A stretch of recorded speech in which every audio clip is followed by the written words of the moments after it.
Bien le bonjour, j'espère que vous allez bien. On est le lundi 12 juin, milieu de matinée et mieux vaut tard que jamais, il est grand temps que j'introduise ce vlog défi lecture mensuel.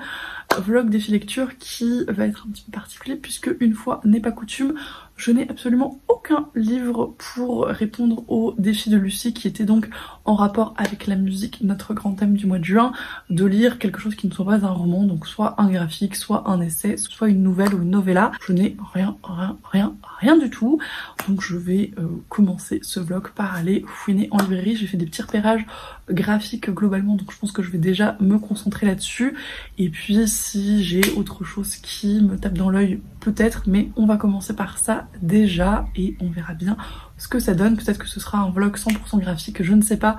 J'ai au moins 3 titres qui me titillent que je pense récupérer et puis peut-être d'autres si affinité, mais 3 graphiques ce sera peut-être déjà pas mal. Et encore une fois, peut-être que je tomberai sur d'autres choses en librairie, c'est aussi le but.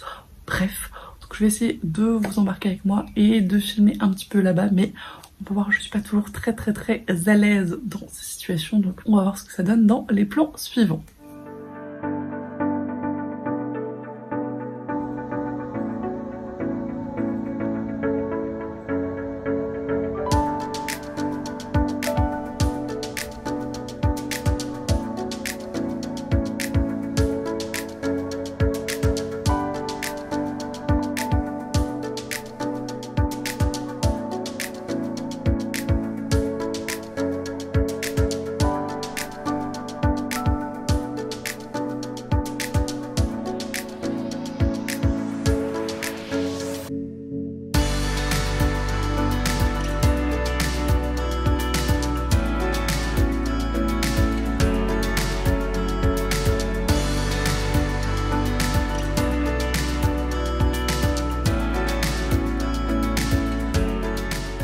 Je vous reprends du coup un petit peu plus tard, il est quasiment midi.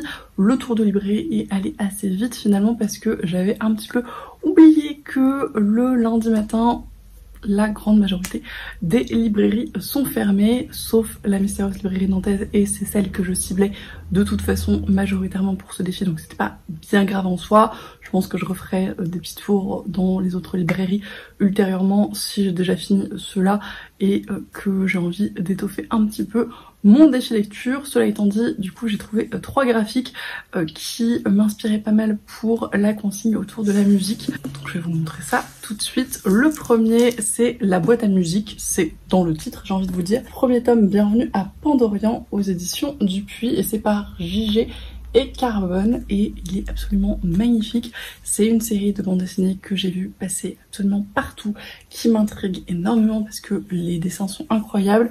Il y a un jeu de relief sur la couverture, les couleurs ont l'air très chouettes et l'histoire a l'air très mignonne. Il a un peu tout pour me plaire et je crois qu'il y a 4 tomes de sortie pour l'instant qui me tentent beaucoup aussi. Il n'est pas impossible que j'enchaîne d'autres tomes si je lis celui-là assez tôt dans le mois pour continuer ce défi, mais on verra. Toujours est-il que je suis ravie de profiter de ce mois de juin pour me pencher dessus. Un autre livre qui m'intrigue beaucoup et qu'on a beaucoup vu passer ces derniers temps, même si c'est une parution beaucoup plus récente que la boîte à musique, c'est Le cœur en braille de Joris Chamblin, Pascal Rutter et Agnès Nalin aux éditions d'Argo, qui est également très joli. Il y a aussi du relief sur la couverture.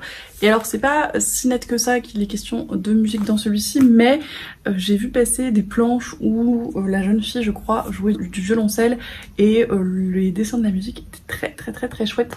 Donc je me suis dit que ça rentrait pas mal dans le défi lecture. On va voir ce que ça donne, mais il me fait très envie. Et le dernier, et pas des moindres, qui pareil me tente depuis très longtemps et pour lequel je n'avais pas encore passé le cap parce que les romans graphiques de l'auteur sont toujours à la fois d'excellentes découvertes et des épreuves en soi. C'est donc ici 47 cordes de Timothée Le Boucher. C'est la première partie qui est assez épaisse déjà, donc je pense que celui-là va m'occuper un moment dans tous les cas.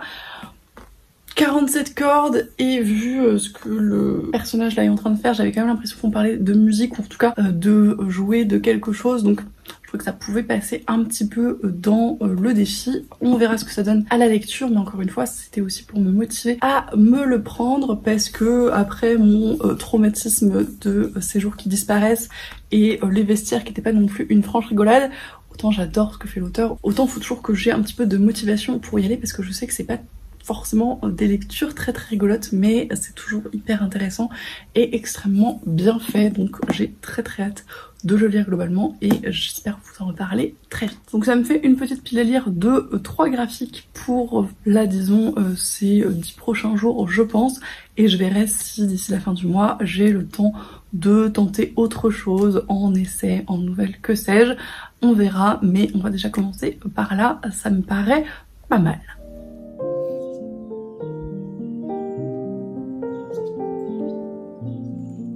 Je vous reprends lundi 19 juin en milieu de matinée.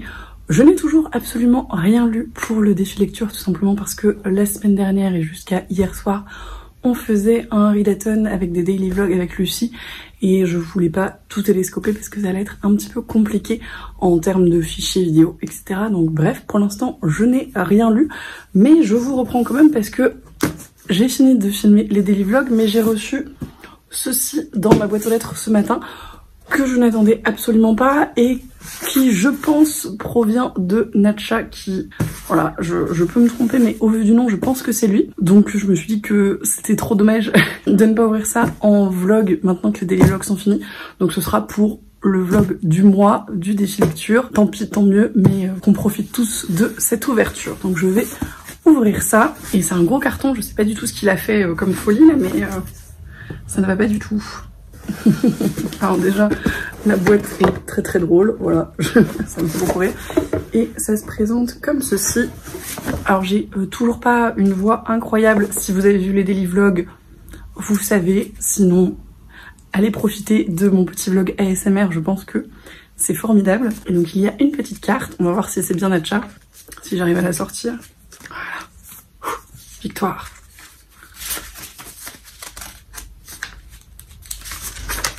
Oh la Pénélope, et ben rien que pour ça, je sais que c'est Natcha, voilà.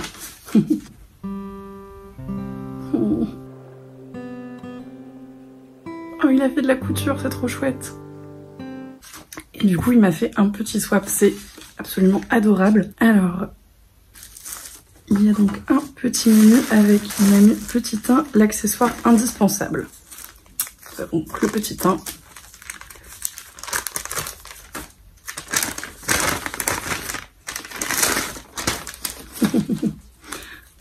C'est un marque-page avec un chat et des plantes, donc c'est un peu 3 en 1, j'ai envie de vous dire, qui est très joli. Je sais pas si vous verrez bien avec les reflets. Je fais...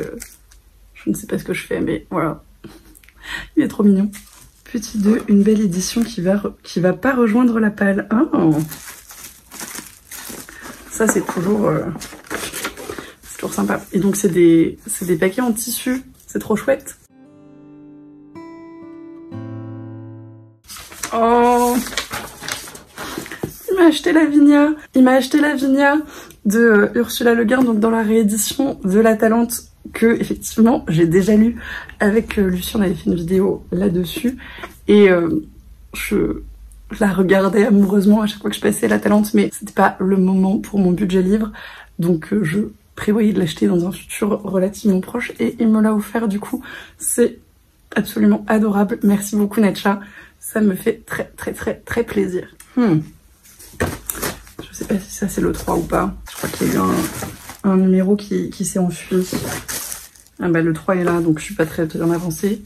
Je pense que le 4 s'est barré et que ça c'est le 3. On va dire que c'est comme ça. Si c'est pas ça, ce sera autrement. Donc 3 pour des notes à l'infini. Et les paquets en tissu, ils sont trop chouettes. Ouais, c'est ça. Donc c'est un carnet avec a priori des pages effaçables qui sont un petit peu plastifiées et donc ils viennent avec un espèce de marqueur, c'est trop chouette. Et donc il y a des pages lignées et des pages blanches, trop cool, je vais tester ça. Pour les vidéos ou des choses comme ça peut être bien, puis il y a pas mal de pages quand même. Donc il y a de quoi faire et j'aime beaucoup la couleur du carnet en plus, qui ne gâche rien. Petit 4, l'auteur est un artiste, un chanteur au récit poignant. J'imagine que c'est le petit 4.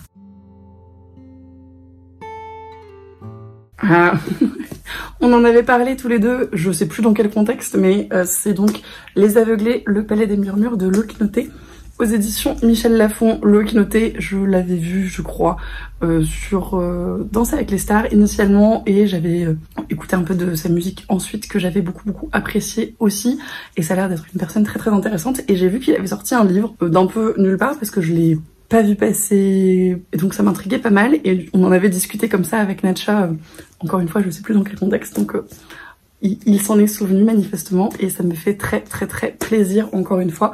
Ça a l'air d'être un récit jeunesse, fantasy au vu de la couverture, mais ça m'intrigue pas mal, donc à voir. Et après il y a plein de petites choses comme ça qui sont des petites infusions qui vont peut-être améliorer ma gorge, on ne sait pas, qui sont très mignonnes. Et des petits stickers Pokémon parce que il était là pour le challenge Dévorer les tous, donc ce n'est que logique finalement. Et c'est déjà fini, mais c'est déjà très bien. Merci beaucoup. Il a signé Natcha le Chevalier sur Twitch parce que effectivement maintenant il est modérateur chevalier sur Twitch, où il faut qu'on retourne d'ailleurs, et il est là pour tous les lives et c'est trop chouette. Donc merci encore Natcha, ça me touche énormément que voilà. J'ai pris le temps de faire ça. J'ai vu que effectivement Lucie t'avait probablement aidé, mais ça me fait très plaisir que voilà, que t'aies pris le temps de faire tout ça et de m'envoyer tout ça et de faire cette très jolie surprise. Donc merci encore pour tout, pour les échanges, pour Twitch, pour être toujours là et être toujours aussi bienveillant et aussi gentil. C'est un plaisir et je perds mes mots, mais voilà. Merci encore. Et je ne sais pas comment finir ce clip, mais vraiment, ça me touche énormément. Donc merci.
Je vous reprends, on est lundi 26 juin en fin de journée et je n'ai absolument rien commencé de mon défi lecture. Je suis au poil en termes de timing, c'est impeccable.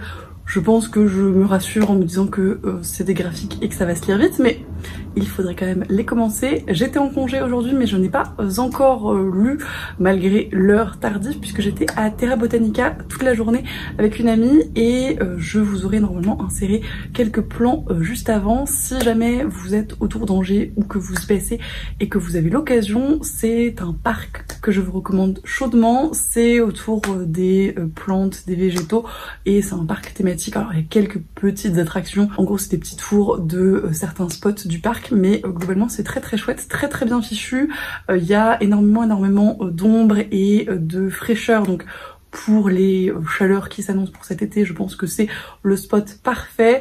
Il y a énormément de coins détente, il y a plein de petits coins thématiques avec des papillons, avec tel type de plantes, avec des arbres, avec des activités dans les arbres, etc. Enfin, il y a vraiment plein de choses. On est resté tout le temps de l'ouverture quasiment et on n'a pas eu le temps de tout faire, c'est vous dire. Et c'était vraiment hyper chouette. Donc voilà, si c'est quelque chose qui vous intéresse, que vous aimez les plantes, la nature, ce genre de choses, c'est un parc qui est très sympa et qui typiquement est accessible pour des tranches d'âge assez étendues. Alors si vous aimez les trucs chill, encore une fois, il n'y a pas d'attraction à sensation, mais pour les petits, pour les moyens, pour les grands, pour les grands-parents, etc. C'est vraiment assez multigénérationnel, je pense. Donc ça peut toujours être l'occasion de bons moments ensemble. Et si vous avez l'occasion d'y passer, n'hésitez pas à me le dire parce que j'ai vraiment adoré ce petit parc.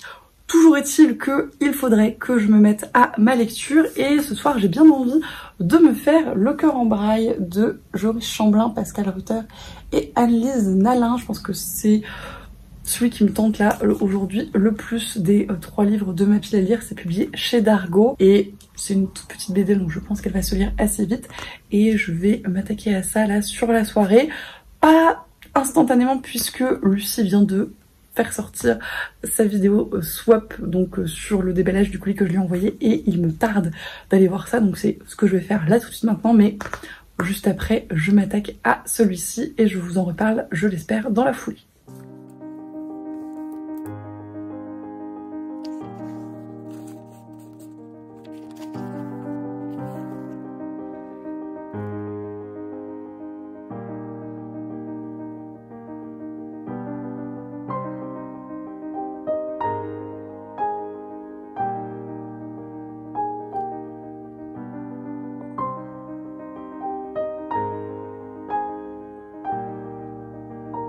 Je vous reprends un petit peu plus tard, du coup je viens de finir de lire Le cœur en braille de Joris Chamblin, Pascal Rutter, Anne-Lise Nalin aux éditions Dargaud, qui s'est lu très vite et heureusement j'ai envie de vous dire que je n'ai que des graphiques comme ça ce mois-ci au vu de mon organisation absolument légendaire.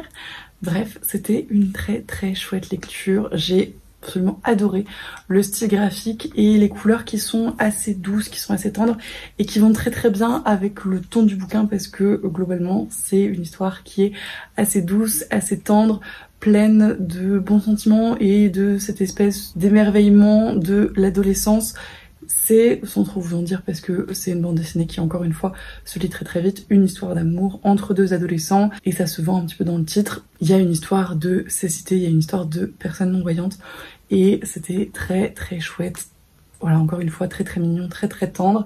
J'ai beaucoup aimé les 2 personnages principaux, donc ces 2 adolescents, Marie-Josée et Victor. J'ai particulièrement apprécié Victor d'ailleurs, donc le personnage principal masculin qui galère un petit peu dans la vie mais dans les études en particulier et qui a une vision des choses et de la vie qui est un petit peu différente et qui avait des petites sorties plus ou moins humoristiques mais juste voilà des réflexions comme ça qui sortent un peu sans réfléchir mais qui sont très belles, qui sont très jolies et qui étaient très agréables à lire. Donc voilà, globalement c'était un très chouette moment de lecture, une petite parenthèse très mignonne, très sympa, très douce, qui m'a fait beaucoup de bien. Si vous ne l'avez pas encore découvert, on l'a vu beaucoup passer ces derniers temps, mais au cas où, je me joins à l'engouement général et je ne peux que vous le recommander si c'est des sujets qui vous intéressent, si vous avez voilà envie d'une petite parenthèse de douceur sans prise de tête.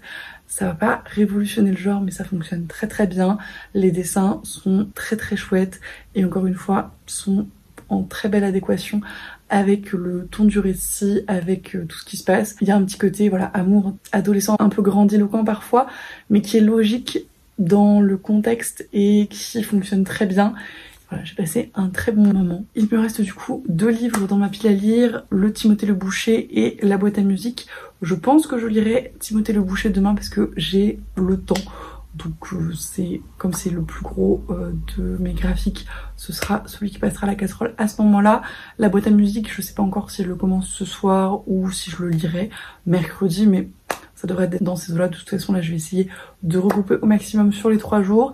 Et il est possible que je lise d'autres choses dans le thème, mais je vous en reparlerai un petit peu plus tard. En tout cas, je vais déjà essayer de finir ma pile à lire parce que c'est un petit peu le but. Bref, je vous reprends du coup soit ce soir, soit demain en fonction de comment tout ça se goupille. Mais vous allez voir ça tout de suite.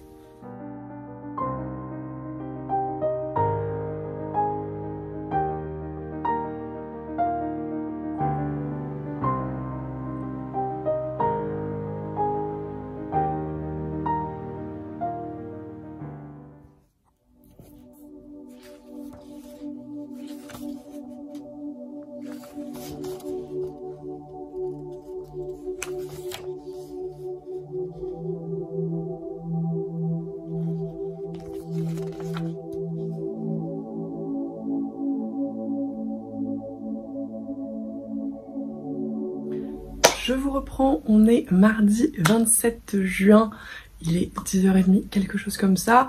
Je ne vous ai pas repris hier soir du coup, mais j'ai enchaîné finalement avec la boîte à musique, donc le premier tome, Bienvenue à Pandorian, de JG et Carbone aux éditions Dupuis, qui était une petite BD très sympathique. Alors c'est beaucoup plus jeunesse que la précédente qui visait plutôt un public adolescent. Là on est vraiment typiquement sur de la jeunesse, le personnage principal a 8 ans je crois, quelque chose comme ça. Et le pitch de base c'est que en gros on suit cette petite fille dont la mère est décédée il y a très peu de temps et le père lui offre pour essayer de soulager un petit peu sa peine, une boîte à musique qui a appartenu à sa mère, et elle va se rendre compte qu'il y a des petites choses un petit peu étranges dans cette boîte à musique, il y a des choses qui bougent, et elle va se retrouver propulsée à l'intérieur dans le monde de Pandorian, qui est très particulier, un petit peu magique, loufoque. Il y a des personnages qui ont des particularités physiques ou des pouvoirs et plein de choses assez magiques, assez étranges comme ça, qui fonctionnent plutôt très bien et qui créent un univers très sympa. C'était une chouette lecture, j'ai passé un bon moment, j'ai bien apprécié, j'ai beaucoup aimé les dessins. Il y a vraiment des ambiances avec les couleurs notamment que j'ai trouvé très chouettes. Et pour une BD jeunesse, ça fonctionne très bien parce que ça pose vraiment une ambiance et un univers qui était très sympa. J'ai regretté un petit peu que finalement la boîte à musique ne soit que le véhicule et le vecteur de l'autre monde, et que il n'y ait pas un petit peu plus de musique justement dans l'autre monde et de jeu avec ça. C'est finalement juste le titre de la série et le moyen pour passer d'un monde à l'autre, mais ça a l'air de s'arrêter là en tout cas pour ce premier tome. Peut-être que la musique aura plus de place dans les suivants, je ne sais pas, mais voilà, c'est un petit peu ce que je regrette pour celui-là. Sinon c'est très jeunesse, donc il y a des choses qui vont assez vite, on s'attarde pas trop sur le développement des personnages ou de l'univers, et on a plein de péripéties qui s'enchaînent, donc le rythme est assez rapide, il y a pas mal de choses, donc ça c'est pareil. Si vous aimez que ça prenne le temps de développer, c'est pas forcément ce qui est le cas ici, mais comme il y a plusieurs tomes dans la série, je me dis que ça va probablement prendre de l'ampleur au fur et à mesure, et que encore une fois, pour un public jeunesse, c'est peut-être bien de poser les choses rapidement ici, de donner envie de voir la suite, et de pouvoir du coup prendre un petit peu plus le temps de développer dans les prochains tomes. On va voir ce que ça donne. Je pense que je continuerai la saga parce que c'était très sympa, très mignon, ça m'a fait passer un bon moment, et encore une fois j'ai beaucoup apprécié les dessins. Donc c'était une très chouette lecture.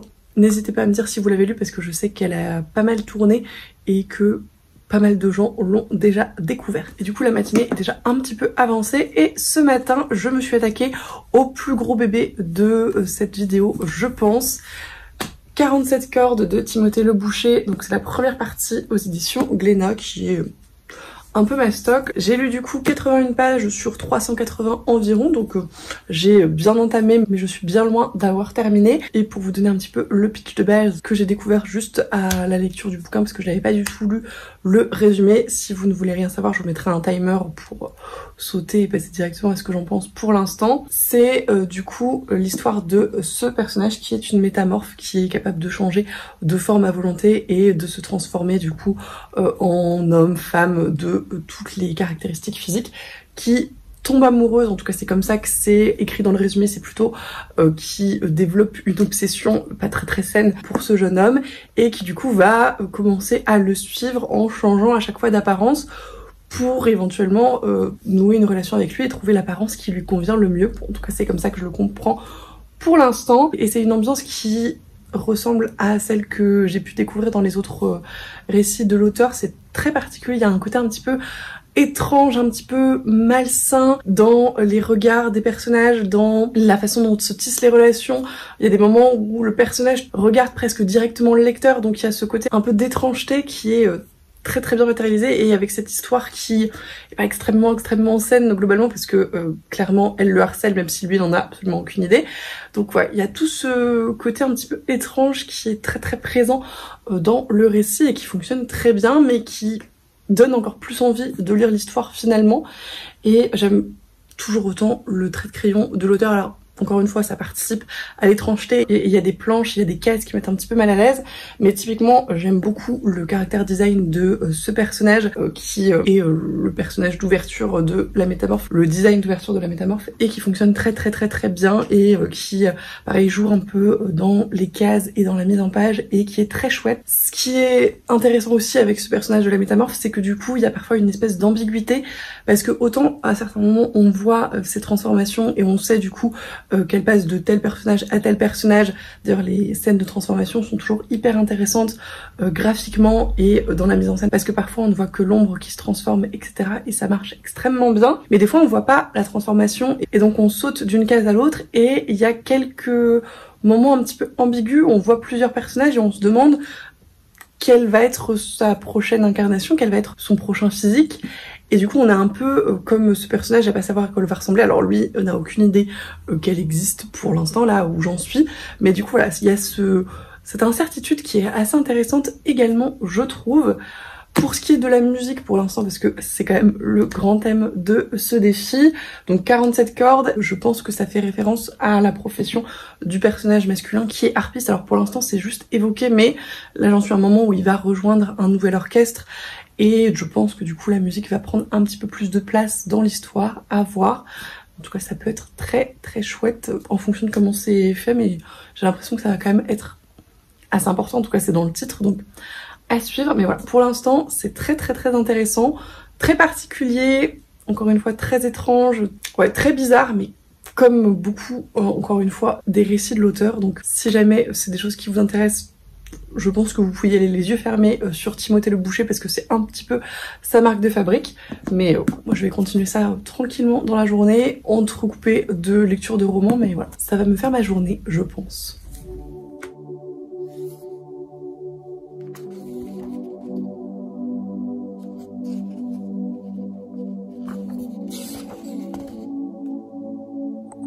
Je vous reprends un petit peu plus tard, il est genre 19h20.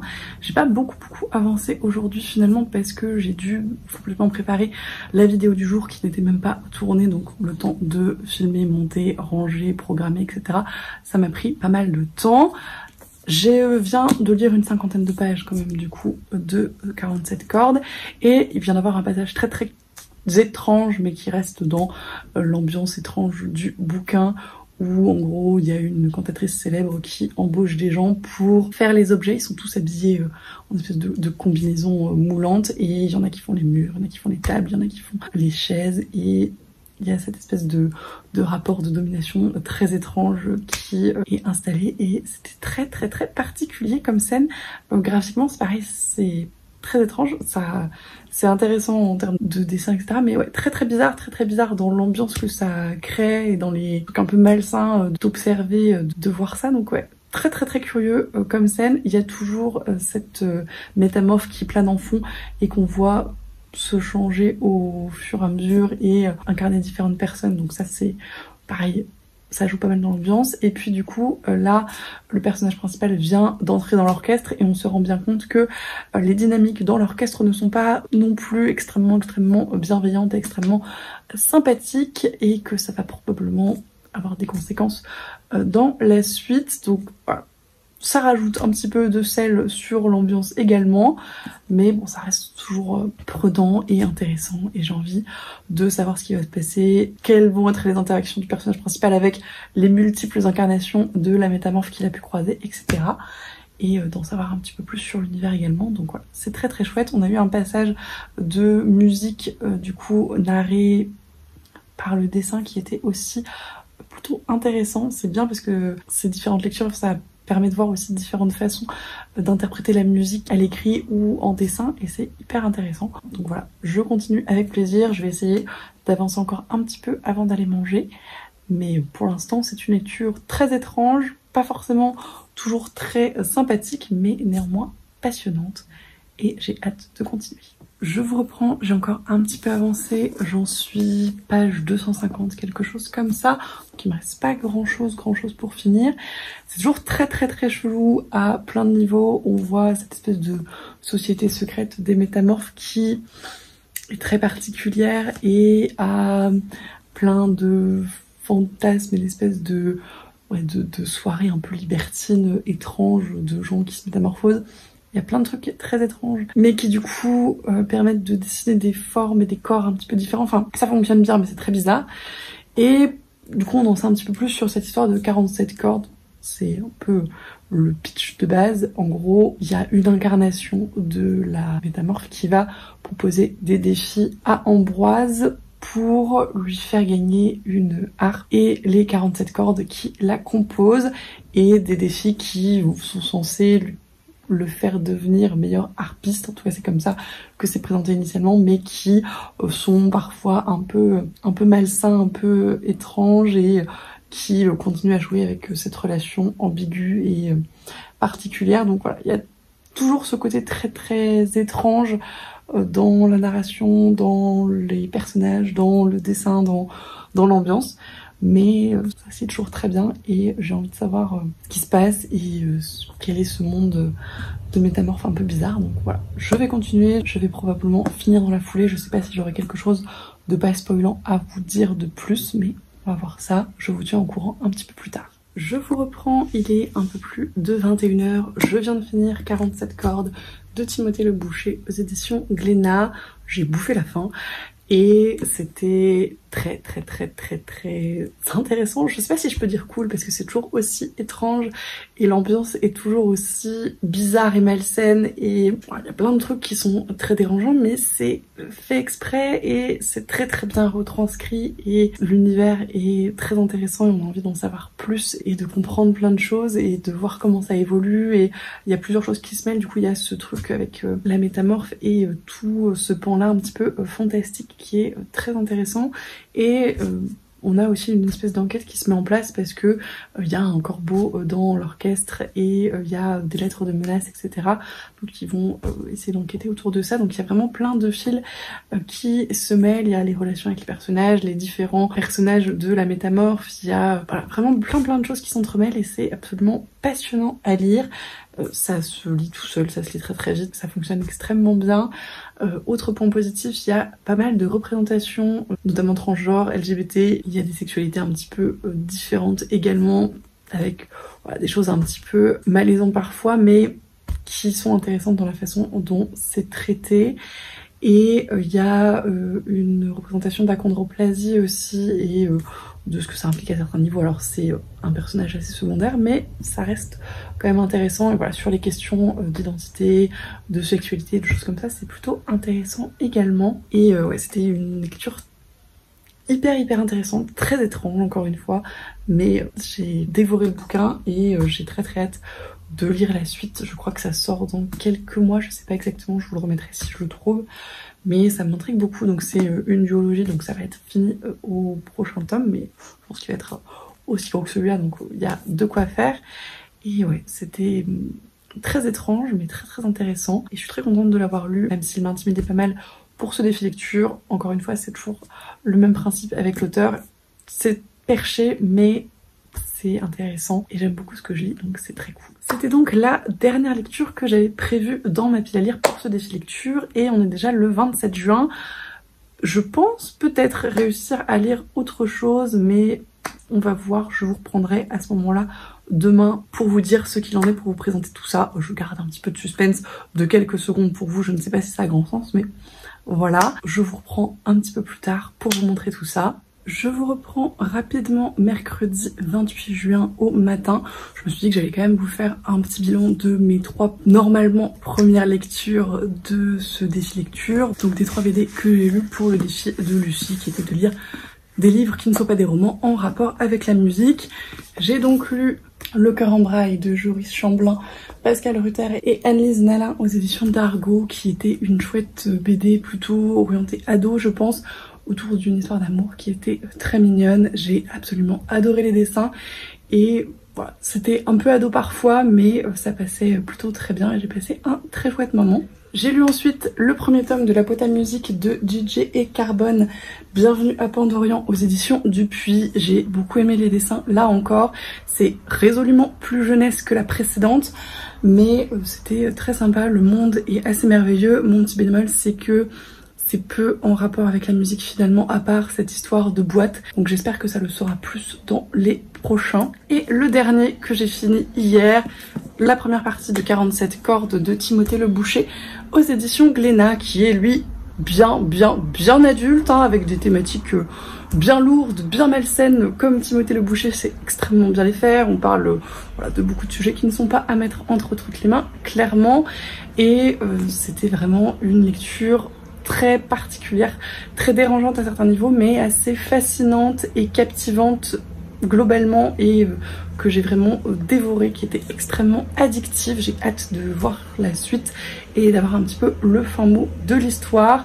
Et c'est très particulier comme sensation. Il y a vraiment des personnages qui restent en tête et des incarnations de la métamorphe qui sont vraiment incarnées, qui marquent globalement. Tous les personnages ont quelque chose qui fait qu'on s'en rappelle et qui marque les esprits, donc c'est une très belle réussite pour ce roman graphique qui est quand même assez gros, mais qui se lit encore une fois tout seul. Donc voilà, globalement ça a été de très chouettes découvertes dans des genres très différents, dans des ambiances très différentes, du contemporain, de la fantasy et du fantastique, un petit peu horrifique, j'ai envie de vous dire. Donc voilà, ça ratissait assez large finalement autour de ce thème de la musique, mais c'était assez lointain finalement, c'était par petites touches et c'était pas vraiment le sujet principal de ces lectures. Je vais essayer de faire mieux cet après-midi et je vais vous expliquer un peu ça et vous dire ce que ça donne.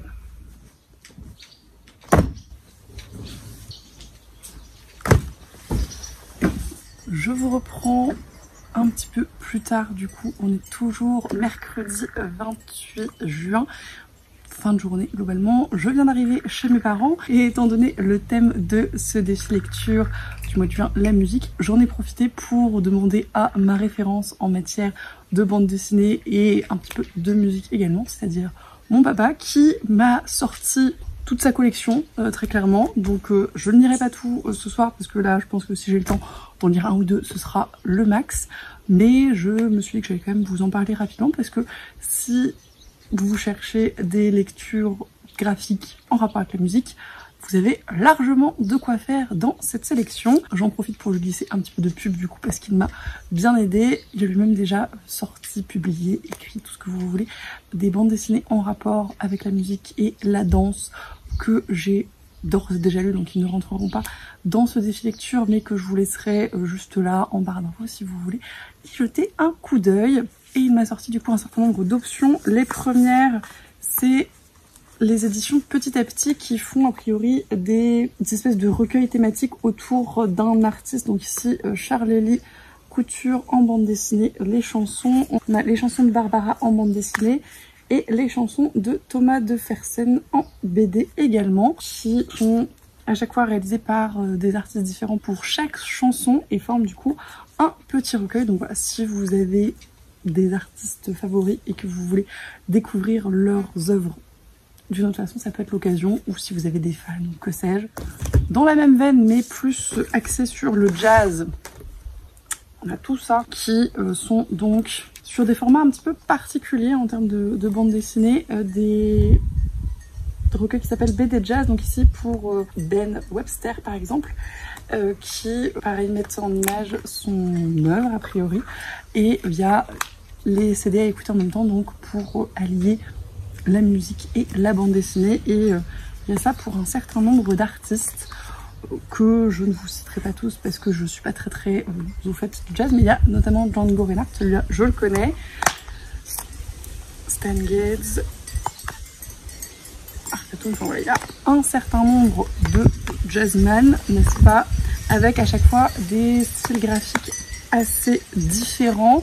Donc voilà, si vous voulez tenter encore une fois des choses, si vous avez des artistes que vous appréciez particulièrement, etc., il y a largement de quoi faire. Et dans les côtés un petit peu plus biographie d'artistes, il y a Carlos Gardel de Munoz et Sampaio qui est aux éditions Futuropolis et qui se présente comme ceci, donc en noir et blanc, et donc qui raconte a priori plutôt la vie de Carlos Gardel, que je connais vaguement, mais ça peut être également intéressant. Que je connais un petit peu plus on a Miles et Juliette de Salva Rubio et Sagar aux éditions Delcourt qui raconte l'histoire de Juliette Gréco et Miles Davis et qui pareil a un style assez différent.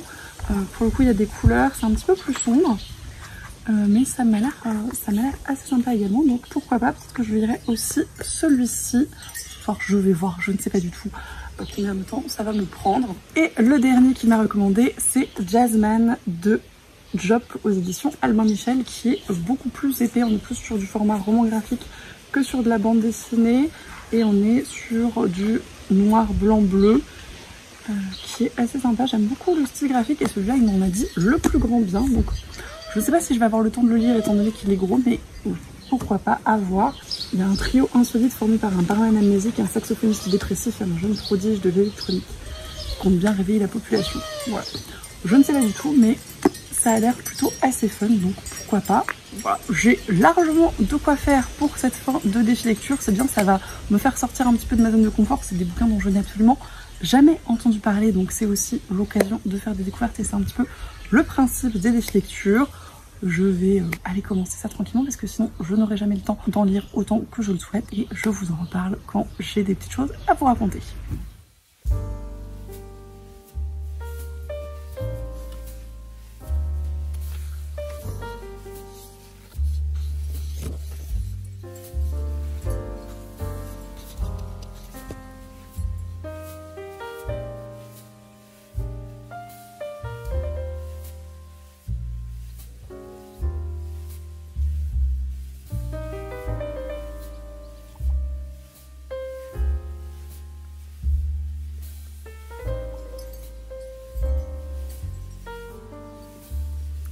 Je vous reprends du coup un petit peu plus tard, il est 19h passé, je ne sais plus exactement. Je viens de lire du coup Miles et Juliette de Salva Rubio et Sagar aux éditions Delcourt. C'est pas fun hein, comme lecture, c'est pas très gai, ça finit pas bien. Je sais pas si vous étiez au courant de l'histoire de Miles Davis, mais c'est pas la franche rigolade globalement, mais c'était une lecture très intéressante. J'ai bien aimé la façon dont c'était construit et ce que ça raconte, du coup c'est biographique, mais ouais c'est bien fichu. Ça parle effectivement de musique et en particulier de jazz, alors c'est pas quelque chose que je connais hyper bien non plus, mais c'était quand même intéressant et je pense que c'est assez accessible même pour les gens qui comme moi n'y connaissent rien, donc ça c'était déjà chouette. Et ça parle évidemment, j'ai envie de vous dire, étant donné que Miles Davis était noir, de racisme et de racisme aux États-Unis dans la fin des années 40, début des années 50 et du parallèle avec le racisme en France, puisque globalement le pitch de l'histoire c'est Miles Davis qui est invité à Paris et qui il va pour un espèce de festival avec des concerts et qui rencontre toute la scène un petit peu artistique et intellectuelle de Paris de ces années-là, donc Sartre, Picasso, etc. Et qui tombe du coup sur Juliette Gréco et qui commence à entretenir une relation avec elle. Et voilà, on a l'arrivée à Paris et la dichotomie un petit peu entre sa vie aux États-Unis et sa vie en France et la façon dont sont perçus les Noirs et notamment les personnes célèbres, les musiciens en France, qui est très différente a priori aux États-Unis. On a des moments où aux États-Unis il se fait virer d'un resto, etc. A priori en France à cette époque-là ça n'a absolument rien à voir, donc ça c'était très intéressant. Ce qui est un petit peu plus compliqué à mon sens, c'est le fait que Miles Davis était marié au moment de cette relation et que la relation qu'il entretient avec sa femme n'est pas forcément très sympathique, en tout cas ne donne pas une très bonne image de lui, très clairement, parce que globalement la relation est inexistante. Il a 2 enfants et une femme, mais c'est comme si il n'existait pas. D'ailleurs c'est très bien retranscrit en images parce que la femme n'est jamais personnifiée, n'a jamais de visage au cours du récit, c'est une espèce de tache noire et d'ombre, et les enfants c'est pareil, il y a vraiment pas de personnage derrière, donc on voit bien le peu de cas qu'il en fait finalement. Bon ça c'est pas incroyable, mais en même temps c'est sa vie, j'ai envie de vous dire, et je pense que c'était pas très rare à l'époque. Autre chose intéressante, ça parle du coup de la scène jazz de l'époque avec différents jazzmen assez célèbres et de leur rapport plus ou moins très peu sain avec les femmes, l'alcool et la drogue. c'est un petit peu le rock'n'roll avant l'heure, j'ai envie de vous dire, et du fait que initialement Miles Davis c'est pas du tout dans ce genre de pratique là et est plutôt vu comme un asset, toute proportion gardée, pour l'époque et le genre. Donc voilà, c'était aussi intéressant d'avoir ce rapport là, d'autant que on voit au fur et à mesure de la façon dont ça évolue que ça ne va peut-être pas rester comme ça. Et il y a vraiment voilà, plein de choses que j'ai trouvées intéressantes, bien fichues, bien racontées dans le récit. Ça finit mal, comme je vous le disais, donc c'est pas un récit très très fun à lire et pas plein de bons sentiments ou quoi que ce soit. C'est voilà, une histoire vraie, pas très gaie, mais c'était très intéressant à plein de niveaux. La façon dont la musique est mise en image est aussi intéressante. Les réflexions sur la musique, sur la liberté, sur le choix de privilégier la musique et la passion et la carrière au détriment de relations amoureuses ou amicales. Le choix qui a un petit peu mis aussi devant Miles à un moment donné de dire bah la vie à Paris sera probablement plus qualitative à plein de niveaux que aux États-Unis, parce que encore une fois il est vu comme une personne et pas comme un noir, et le racisme est très différent et beaucoup moins institutionnalisé a priori, en tout cas dans ce qui est raconté, que en Amérique.